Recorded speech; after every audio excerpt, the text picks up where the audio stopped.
Τα όμορφα μαλλιά είναι το θέμα μας. Ήταν και θα παραμείνει. Κουνιέται η κάμερα συνέχεια. Πώς μπορώ να την κάνω να μην κουνιέται? Θέλω να τραβήξω ένα βίντεο για να σου πω ευχαριστώ που έκανες εγγραφή στο νέο μου κανάλι. Δεν μπορώ να τη στηρίξω σωστά την κάμερα ούτε το κινητό. Κουνιέται. Πρέπει να πάρω άλλη βάση. Τέλος πάντων, πάω στο θέμα μας. Κάτσε να βγάλω τα γυαλιά, να σε κοιτάζω μέσα στα μάτια. Για να σου το πω το ευχαριστώ και να καταλάβεις ότι το νιώθω.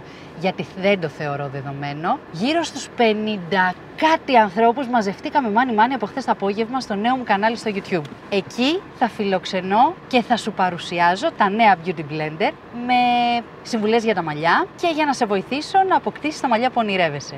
Με ξέρεις ότι μπορώ να σε βοηθήσω και εκτιμώ πάρα πολύ που από την πρώτη κιόλας μέρα της ανακοίνωσης του καναλιού μου είσαι κοντά μου.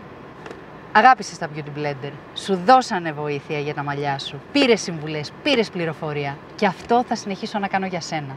Είμαι πολύ χαρούμενη και για όσους δεν είδατε το χθεσινό μου story και δεν κάνατε εγγραφή στο κανάλι μου στο YouTube, Ελισάβετ Δελάνδρια, νέο κανάλι στο YouTube, σας προσκαλώ λοιπόν να κάνετε την εγγραφή σας, να πατήσετε και το κουδουνάκι και πολύ σύντομα το Beauty Blender είναι κοντά σας με νέα ανανεωμένα βίντεο, πολύτιμες συμβουλές και ωραίες αλλαγές. Θα δούμε και πολύ ωραίες αλλαγές. Νέα πράγματα έρχονται και σας περιμένω όλους εκεί. Φιλιά πολλά!